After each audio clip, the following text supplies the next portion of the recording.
ఇది తెలంగాణ రాష్ట్రమా లేకపోతే అఫ్ఘానిస్తానా? కేసీఆర్ గారు తాలిబానా? టిఆర్ఎస్ పార్టీ తాలిబాన్ సైన్యమా?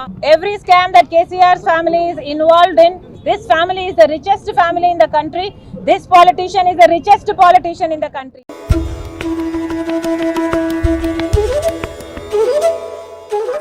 दोस्तों नमस्कार, सत्ता विमर्श के यूट्यूब चैनल में आपका स्वागत है। वाईएसआर तेलंगाना पार्टी की फायर ब्रांड नेत्री और आंध्र प्रदेश के सीएम जगन मोहन रेड्डी की बहन वाईएस शर्मिला रेड्डी ने के चंद्रशेखर राव के शासन की तुलना तालिबान से करके दक्षिण भारत की राजनीति में भूचाल ला दिया है।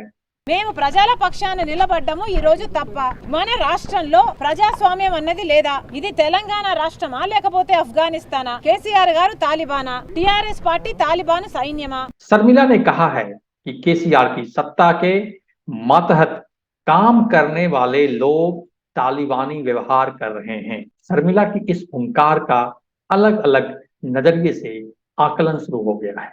कोई कह रहा है कि तेलंगाना में केसीआर की तानाशाही की उल्टी गिनती शुरू हो गई है, तो कोई कह रहा है कि मोदी शाह की सह पर शर्मिला रेड्डी तेलंगाना में अपनी राजनीति चमकाने की कोशिश कर रही है। तेलंगाना राजभवन में राज्यपाल टी सुंदरराजन से मुलाकात के बाद हैदराबाद में पत्रकारों से बातचीत में शर्मिला ने केसीआर की सरकार पर कई गंभीर आरोप लगाए हैं।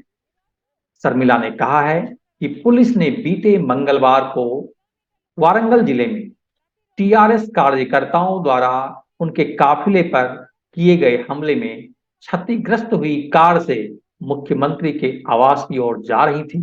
क्रूरता की इंतहा देखिए कि जिस कार से वह सीएम आवास जा रही थी, उसी कार को क्रेन से बांध दिया गया और उसे थाने पहुंचा दिया। राज्यपाल को सौंपे गए पत्र में उठाए गए मुद्दों का जिक्र करते हुए शर्मिला ने आरोप लगाया है कि केसीआर सरकार विरोध में उठने वाली आवाजों का गला घोंट रही है।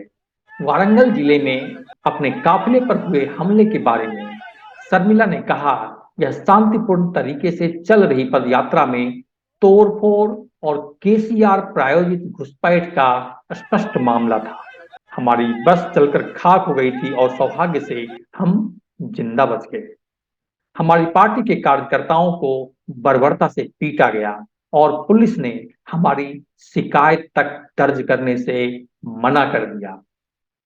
पूरे घटनाक्रम के दौरान पुलिस मूक दर्शक बनकर खड़ी रही कि उसके ऊपर से चौंकाने वाली बात यह रही कि उन्होंने मुझे हिरासत में लिया और फिर गिरफ्तार कर लिया।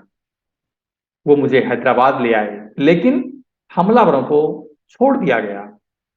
आंध्र प्रदेश के मुख्यमंत्री वाईएस जगन मोहन रेड्डी की बहन शर्मिला ने आरोप लगाया कि अगले दिन जब वह उन्हें जली हुई बस दिखाने के लिए अपनी कार से मुख्यमंत्री आवास जा रही थी, तो मुझे रोक दिया गया और बर्बर अंदाज में मेरी कार को क्रेन से उठा लिया गया, जबकि मैं कार के अंदर ही बैठी थी। शर्मिला ने कहा, मेरी साल भर की पदयात्रा के दौरान मुझे नियमित रूप से केसीआर के वरिष्ठ मंत्रियों द्वारा सेक्सिस्ट और अपमानजनक टिप्पणियों के साथ निशाना बनाया गया। इससे केसीआर के शासन की मानसिकता का अंदाजा आप सहज लगा सकते हैं। शर्मिला ने कहा कि तेलंगाना में अनुबंधों के नाम पर हजारों करोड़ रुपए की हेराफेरी की जा रही है। आज की तारीख में केसीआर परिवार भारत की सबसे अमीर राजनीतिक परिवारों में से एक है। उनकी बेटी कलवा कुंतला कविता दिल्ली शराब नीति घोटाले में शामिल हैं। कविता और केटीआर के घरों पर छापे मारे जाएं तो सैकड़ों करोड़ रुपए मिलेंगे। Not only the Ricker scam, every scam should come out. Every scam that KCR's family is involved in, there should be an inquiry on every scam. Today, Kaleswaram is the biggest scam in the country. 70,000 crores of rupees was siphoned off by Mr. KCR. Even that scam has to be, an inquiry has to be commissioned upon. Liquor scam and real estate scam also. There is a land bank that the KCR family holds here that amounts to lakhs of crores of rupees. This family is the richest family in the country. This politician is the richest politician in the country. There has to be inquiries on every scam, on all the corruption of the KCR family. Sharmila ने खुद को अनराइट कहने के लिए केसीआर पर निशाना साधा और कहा कि इस दौरान वह यह भूल जाते हैं कि उनके मंत्री केटीआर की पत्नी भी आंध्र प्रदेश से हैं। जब आप अपनी पत्नी का सम्मान करते हैं तो आपको मेरा भी सम्मान करना पड़ेगा। शर्मिला ने कहा कि मैं केसीआर और उनके मातहतों को याद दिलाना चाहती हूं कि मेरा जन्म और पालन पोषण भी तेलंगाना में हुआ है। मैंने यहीं से पढ़ाई की है और शादी भी। आप कुछ भी कह लें, लेकिन मेरा अतीत भी यही है और मेरा भविष्य भी यही है। लिहाजा मैं तेलंगाना नहीं छोड़ने वाली और आपकी तालिबानी सत्ता का अंत करके ही दम लूंगी। मतलब साफ है, तेलंगाना की राजनीतिक हवा बदल रही है। इस बदलती हवा में, बदलती फिजा में केसीआर के लिए आगामी विधानसभा चुनाव में अपनी राजनीतिक सत्ता को बरकरार रखने की चुनौती होगी, कहीं वह दूर की कौड़ी ना हो जाए।